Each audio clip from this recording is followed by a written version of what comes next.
बिस्मिल्लाहिर्रहमानिर्रहीम। मेरे पाकिस्तानियों, मुझे आज खौफ है कि पाकिस्तान उस रास्ते पे निकल गया है जो हमारे मुल्क की तबाही का रास्ता है।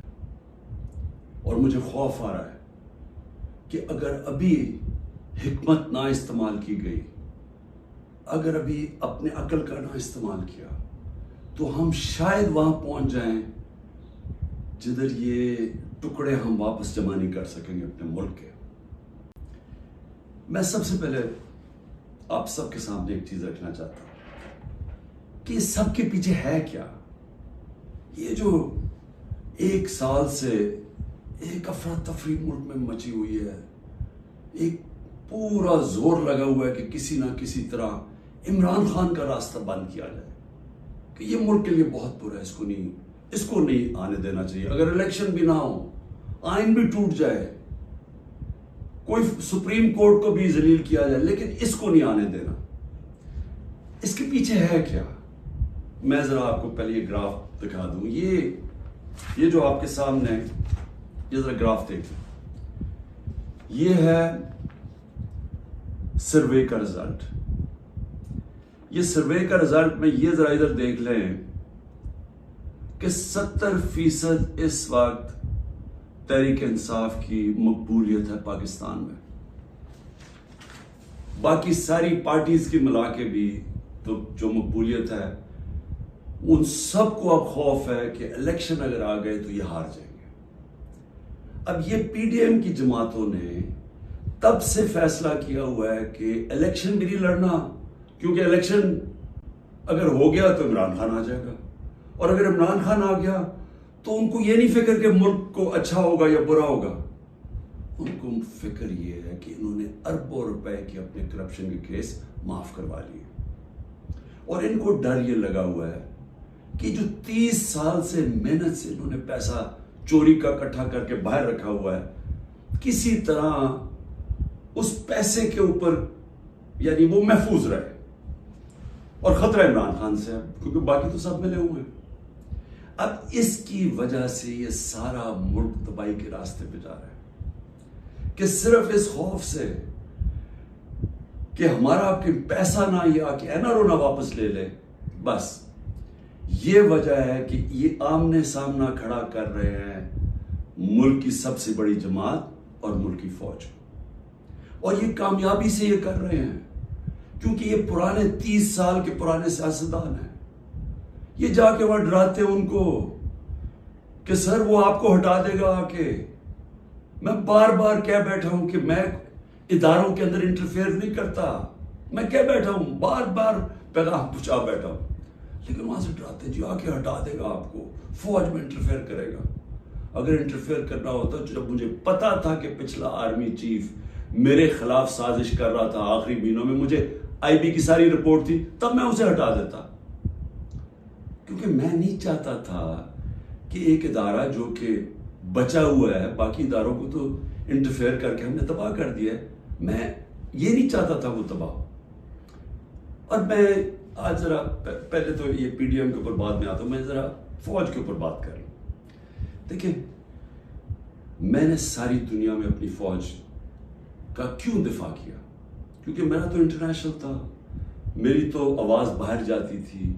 जब भी कुछ होता था, खास तौर पे वॉर ऑन टेरर में, तो जब पाकिस्तानी फौज को दोगला कहा जाता था, बुरा भला कहा जाता था, तो मैं एज नोन फेस था, तो मुझे ये CNN, BBC कितने मेरे इंटरव्यूज किए। आप मेरे सारे बाहर इंटरव्यूज सुने।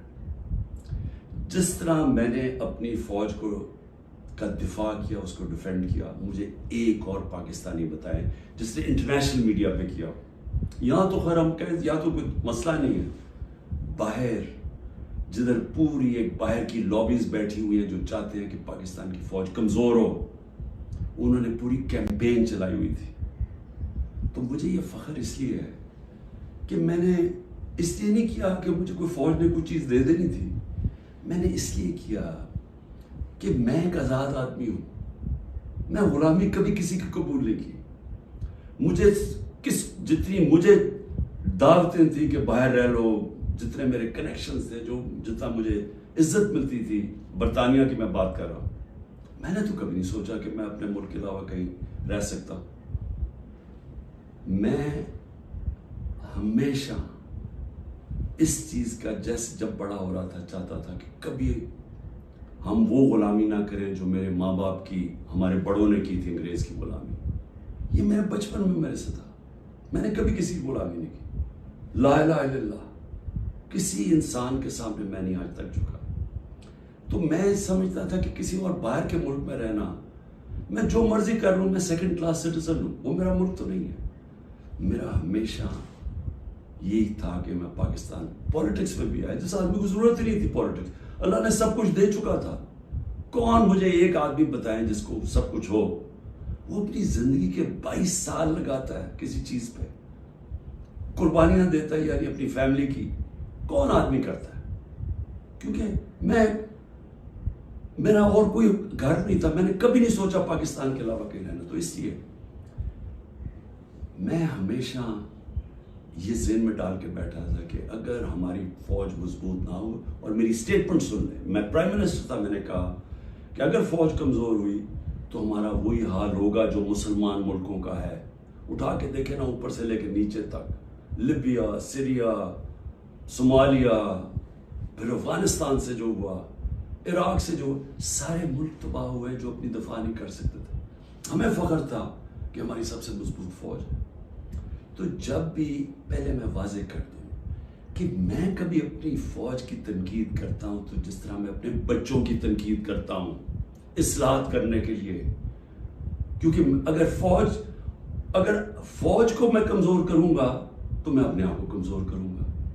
और ये जो पीडीएम कोशिश कर रही है, और कामयाबी से, कि किसी तरह आमने सामना हो जाए पाकिस्तानी फौज का और तहरीक इंसाफ का, तो कौन अपनी फौज से लड़ना चाहता है? मुझे ये अभी समझ नहीं आ रही कि इसमें जीतेगा कौन? इसमें इन पीडीएम को तो कोई फर्क नहीं पड़ेगा। ये जब मेमो गेट में अमरीका को कह रहा था जरदारी कि जनाब मुझे अपनी फौज से बचा लो, उसके पैसे बाहर पड़े हुए हैं। जब नवाज शरीफ इंडियन लॉबी को और इजराइल लॉबी को अपने साथ बुलाना चाहता था, अपनी फौज को कह रहा था कि दहशतगर्दी में मुलविस है, उसके पैसे अरबों डॉलर बाहर पड़ा हुआ है। वो जब होता है मौके बाहर भाग जाते। तो मेरा तो कोई बाहर नहीं जाना। तो मैं इसलिए आज ये कहना चाहता हूं कि ये लोग कामयाबी से वो काम कर रहे हैं जो मेरी आंखों के सामने ईस्ट पाकिस्तान में हुआ था। मैंने वो देखा हुआ ईस्ट पाकिस्तान में क्या हुआ था। सबसे बड़ी पार्टी थी, मुजीबुर इलेक्शन जीत गया, फौज ने इलेक्शन करवाया, और साफ और शफाफ तरीन पाकिस्तान की तारीख का इलेक्शन था। किसने तस्लीम नहीं किया? इसमें कोई शक नहीं कि फौजी लीडरशिप की कसूर था। लेकिन वो आदमी जो चाहता था कि मैं प्राइम मिनिस्टर बन जाऊं, उसका बहुत बड़ा हाथ था। वो कहता है मैं मानता हूं मुजीबुर रहमान को, पाकिस्तान ना टूटता। उसने पूरी प्लानिंग की अपनी जात के लिए। उसने पाकिस्तानी फौज को लड़ा दिया सबसे बड़ी पार्टी से, मुल्क टूट गया। आज वही हो रहा है। ये पीडीएम लड़ा रही है जान के। ये जो केसेस बन रहे हैं कि जी मिलिट्री कोर्ट में केस कर दो, आर्मी एक्ट से केस कर दो, कभी आज तक ऐसा हुआ है कि ना आपने कोई तहकीकात की, ना कोई इंडिपेंडेंट इंक्वायरी हुई, ना पता चला कि ये इसके पीछे कौन था, और एकदम जज, जूरी और एग्जीक्यूशन फैसला हो गया कि जी तहरीक इंसाफ दहशतगर्द जमात है, और पकड़ धकड़ शुरू हो गई। 7,500 कारकुनों को पकड़ लिया है, उसमें औरतों को पकड़ लिया है। कभी इस मुल्क में हुआ ही नहीं है। यानी जिस तरह औरतों से बदतमीजी हुई है, ये कब हुआ है यहां इस मुल्क में? और फिर यानी घरों में जाना रात को, सारा घर तोड़ देना, औरतों से धक्के दे रहे हैं औरतों को। शेरिया अफरीदी की बीवी को भी साथ पकड़ के ले गए। फिर एक जगह से छुट्टी है शीरीन मजारी, दूसरी जगह पकड़ लेते हैं। यानी ये क्या हो रहा है? ये तो अपने मुल्क में नफरतें फैलाई जा रही हैं। ये तो जान की ऐसे मुझे लग रहा है कि हम मैं एक ख्वाब देख रहा हूं, घिनौना ख्वाब, जिसके अंदर एक मुल्क की तबाही देख रहा हूं सामने। ये कौन सा मुल्क इजाजत देता है अपनी इस तरह की तबाही करने के लिए, सिर्फ इन चोरों की खातिर? मैं आज जरा पूछना चाहता हूं, मुझे ये बताएं, तहरीक इंसाफ 27 साल से है, मुझे एक जगह बताएं कि इमरान खान ने कहा हो कि किसी किस्म का आप कानून तोड़ें, कानून के बाहर चलें, आइन के बाहर चलें। मुझे एक दफा एक स्टेटमेंट मेरी बताएं 27 साल में, मुझे एक मेरे लीडर की स्टेटमेंट बताएं जो मेरे नीचे है, जो मेरी पार्टी के लिए वो कहे कि जनाब तोड़ दो, घराव करो, जला दो। एक जगह बताएं। मुझे ये बताएं कि जब 25 मई को, अच्छा उससे पहले चले, 9 नवंबर को मुझे 9 अप्रैल को मुझे निकाला पिछले साल, 10 अप्रैल को लाखों लोग सड़कों के ऊपर निकले, किसी ने कोई कुछ किया? किसने कोई जलाया, गिराया, कुछ किया? सबको पता था किसने निकाला है, कुछ हुआ? उसके बाद 25 मई को हम एक पुरअमन मार्च कर रहे हैं, जो 3 लॉन्ग मार्चेस उन्होंने मेरे खिलाफ की थी। हमने इनके खिलाफ एक FIR रजिस्टर की। घरों में घुस घुस के इन्होंने लोगों को पकड़ा, वो पहली दफा शुरू हुआ, जो इन्होंने 3-3 बजे लोगों के घरों में पकड़ के लोगों को मारा, दाड़ा। और पुलिस से पूछे, वो कहे जी नामालूम अफराद से पीछे से हुक्म है। जब पुलिस से कहे, वो जी पीछे से हमें हुक्म है। हमें तशद्दुद किया गया। जब 26 की सुबह को मैं पहुंचा, तो मैंने जब देखा क्या हालात है, मैंने कैंसिल कर दिया धरना, क्योंकि मुझे पता था कि इंतशार होगा। 26 नवंबर 4 लाख लोग पिंडी में जमा हुए। मैं कह सकता था कि हाँ, हम अब इस्लामाबाद की तरफ जाएंगे। मुझे तब पता था कि इंतशार होगा। लोग मायूस हुए, मुझे बुरा भला कहा, मैंने कैंसिल कर दिया। 8 मार्च इलेक्शन रैली निकाल रहे हैं, इलेक्शन अनाउंस हो गया है, परमिशन मिल गई है पुलिस से, रैलीज आ रही है, एकदम सारी जगह police, water cannons, tear gassing. मैं घर में इंतजार करूं रैलीज की, तो एकदम पता चला, अच्छा टीवी पे ब्लैकआउट कर दिया। एक तो हमें मीडिया से बाहर निकाल दिया, सबसे बड़ी पार्टी को मीडिया के अंदर ब्लैकआउट किया हुआ है, तो मुझे पता ही नहीं कि मैं टीवी देख रहा हूं, मुझे पता ही नहीं। मुझे पता चलता है कि वो टीयर गैस, उसी वक्त मैं कैंसिल करता हूं अपनी रैली। मैं कहता हूं आज नहीं करेंगे, अगले दिन अप्लाई करते हैं, क्योंकि इलेक्शन हो गया, इजाजत नहीं मिलती, रैली नहीं करता। उससे अगले दिन जब इजाजत मिलती है, रैली करता। और उसके अंदर 8 जिले शाह का कत्ल किया, लोगों को मारा, बाजू टूटे, कुछ किया, एक इलीगल एक्ट किया। फिर मेरे घर पहुंच गए 14 मार्च को, मेरे घर पहुंच गए जी। आपने वहां पहुंचना है, वहां अदालत में इस्लामाबाद, मैं श्योरिटी बॉन्ड दे देता हूं, नहीं करते। 24 घंटे मेरे घर पे हमला होता है, किसी पॉलिटिकल लीडर पे हुआ। उसके बाद मैंने कहा कि जला दो, गिरा दो, कोई मैंने कहा कि अटैक करो गवर्नमेंट बिल्डिंग्स को, रेंजर्स भी थे, फौज को, कहीं मैंने कहा। उसके बाद 18 को मैं जाता हूं, जब मैं उधर जाता हूं मेरे घर पे हमला, बत्तरबंद गाड़ी दरवाजा तोड़ के मेरा घर लूट लेते हैं, मेरी बीवी बेचारी अकेली होती है। उसके बाद मैंने कहा कि अटैक करो इनको, पकड़ो इनको, इनके खिलाफ करो, जलाओ। फिर जब मेरे ऊपर पूरा मुझे कत्ल करने की साजिश होती है वहां जुडिशल कॉम्प्लेक्स में, अल्लाह ने पता नहीं मुझे कैसे बचाया। तो जब मैं वहां से बचता हूं, क्या तब मैं कहता हूं कि इनसे बदला लो, कुछ करो, क्योंकि अंदर तो सारे रेंजर्स थे, नामालूम अफराद थे अंदर उसके, मुझे तो पता था कौन है। क्या मैं कोई स्टेटमेंट देता हूं कि अटैक करो इनको? तो मैं समझने की कोशिश कर रहा हूं कि जब ये मुझे पकड़ते हैं वहां से, मैं सुबह 9 मई को जाने से पहले कहता हूं कि अगर वारंट है तो मैं तैयार हूं अरेस्ट देने के लिए, मेरी स्टेटमेंट है। और मैंने कहा कि इसके कॉन्सिक्वेंसेस हो सकते हैं अगर आपने मुझे इस तरह उठाया, आपको तैयार होना चाहिए, क्योंकि मुझे उस दिन पता था इन्होंने कुछ करना। आराम से पकड़ लेते, पुलिस से पकड़वा देते। सारी दुनिया के अंदर इमेज गया है कि पहले शीशे तोड़ के सर पे मेरे डंडा मारा, लोगों को जख्मी किया, और मुझे ऐसे पकड़ के लेके जा रहे हैं जैसे कोई दहशतगर्द है कि पाकिस्तान का सबसे बड़ी डेमोक्रेटिक पार्टी का सरबराह नहीं। 12 इलेक्शन असेंबली में मैं नेशनल असेंबली के जीता हूं, जो वर्ल्ड रिकॉर्ड है, और ऐसे लेके जा रहे हैं जैसे मैंने कोई जुर्म, मैं कोई दहशतगर्द हूं। अब उसके जो इमेजेस थे उसका रद्द-ए-अमल आना था। और यहां मैं कहना चाहता हूं कि ये पूरी साजिश हुई है, इन्होंने बड़ी प्लानिंग के तहत किया। हमारे पास अब सारी एविडेंस आ गई है, हम अदालत पे जाने लगे हैं कि जुडिशल कमीशन बनाई जाए, तहकीकात की जाए कि एक पार्टी ने इतनी अपनी तवील स्ट्रगल में, जब उसने कभी वायलेंस की तरफ गई ही नहीं है, तो वो एकदम ये कैसे जाके जलाना शुरू होगा। और इसको तो, इसके ऊपर तो सबसे पहले आईजी पंजाब को बुलाएं, ये जो जिन्ना हाउस में हुआ है। ये हम वहां, वो लोग बता रहे हैं, मैं जब उधर था पुलिस लाइंस के अंदर उन्होंने मुझे रखा हुआ था, तो वहां जब मुजाहिरीन आए तो वो भी इतनी दूर थे तो पुलिस ने उनके ऊपर अटैक कर दिया, शेलिंग कर दी। तो यहां लिबर्टी से लोग जा रहे हैं उधर, तो किधर थी पुलिस? ये किसने किया है?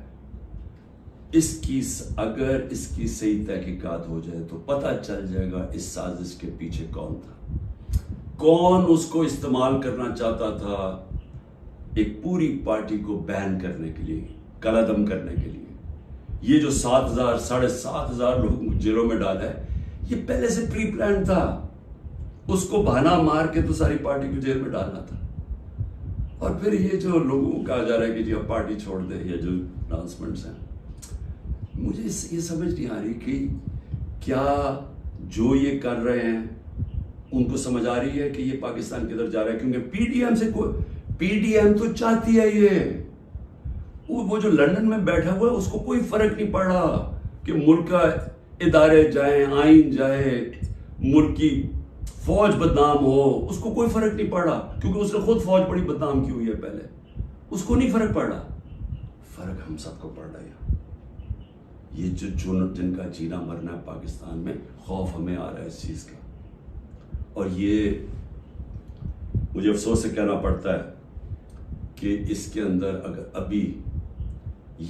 अगर कोई ये समझ रहा है कि इस स्ट्रैटेजी से कोई एक सबसे बड़ी पार्टी खत्म हो जाएगी, वो पार्टी इसलिए नहीं खत्म हो सकती। जरा फिर से ये देख लें, जिस पार्टी के पास 70% उसकी मकबूलियत हो मुल्क में, आप उसको खत्म नहीं कर सकते। लोग भी छोड़ दें, लोगों को जो भी कहें उनको छुड़वा भी दें कि जी हम नहीं जा रहे, प्रेशर डाल के, उससे पार्टी नहीं खत्म होने लगी। पार्टी का टिकट फिर भी जीतेगा। ये जो रास्ता है, ये तो पाकिस्तान की तबाही है। और सिर्फ ये जो बाकी पीडीएम, ये जो रेलू कटे हैं, जिनका ना वोट बैंक है ना कुछ है, जो मजे ले रहे हैं इक़्तिदार के, ये सिर्फ ये की कोशिश है कि फौज को पाकिस्तान की सबसे बड़ी पार्टी से लड़ाया जाए। ये है साजिश।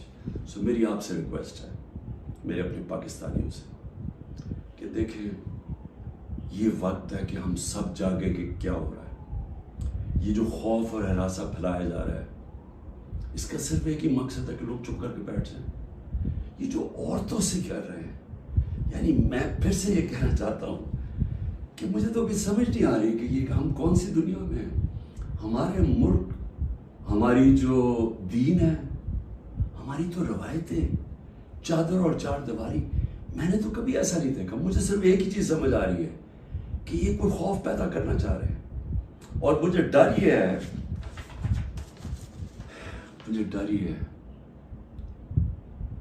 कि इसका बहुत बड़ा बैकलैश आने वाला है, जो हमारे मुल्क को मजीद और नुकसान पहुंचाएगा।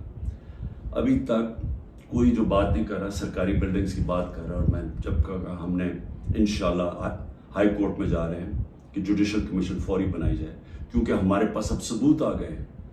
हर जगह हमें लोग नजर आए जो हमारी पार्टी के नहीं थे, जिनके पास बंदूकें भी थी, पिस्टल भी थे, जो आगे कह रहे थे कि अटैक करो कोर कमांडर हाउस। मियाँ वाली के लोग इतने खुश थे, वो जो हमारा जहाज चौक जैसे कहते थे, वो किससे जलाया? वो तो सारे एक मेरा कारकुन कह रहा है कि जब उनको पता चला, उन्होंने रोकने की कोशिश की। कोई नामालूम अफराद थे। इसमें तहकीकात होनी चाहिए, जिस तरह जिन्ना हाउस, रेडियो पाकिस्तान कैसे जल गया? आप देखें मुजाहरा कहीं और हो रहा है, रेडियो पाकिस्तान उधर जल जाता है, उधर तो बंदा ही नहीं कोई होता। और आजकल तो फेस रिकग्निशन हो सकती है नादरा के जरिए, पता चल सकता है कौन है।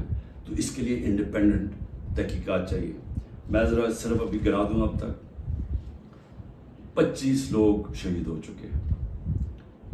दुनिया में 25 लोग शहीद हो जाए, कोई सोच रहा है कि किस तरह पुरअमन एहतजाज करने वालों को गोलियां मारी गई, सीधी सीधी गोलियां मारी गई। 25 अब तक शहीद हो चुके हैं। और सबसे ज्यादा खतरनाक 700 लोग इस वक्त गोलियों की वूंड से, गोलियां लगी हुई जिनको अस्पतालों में 700। अब तक 7,500 हमारे कारकुनों को जेलों में डाला हुआ है, 7,500, जिसमें मैंने कहा ख्वातीन की भी एक तादाद है। और हमें सबसे ज्यादा खौफ है कि उनसे बड़ा बुरा बर्ताव किया जा रहा है। और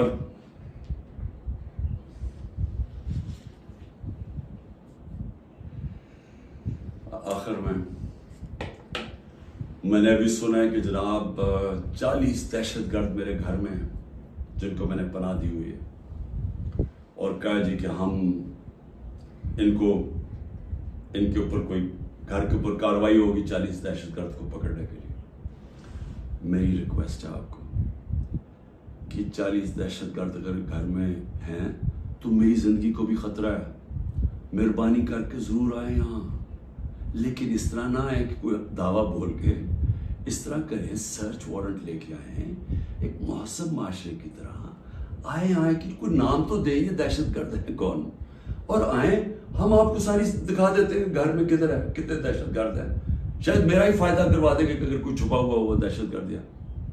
लेकिन इसको एक बहाना ना बनाए। जिस तरह हमारे लोगों को पकड़ रहे हैं, जिस तरह इसको इस्तेमाल किया गया है तहरीक इंसाफ के ऊपर क्रैक डाउन करने का, इसको भी इस्तेमाल ना करें कि जिस तरह कि जी इमरान घर 40 दहशतगर्द छुपे हुए हैं तो हमला कर दो। तो इसलिए मैं आज सबको कह रहा हूं कि इस वक्त इसको और आगे ना बढ़ाएं, क्योंकि ये बढ़ती जाएगी, किधर तक जाएगी बात?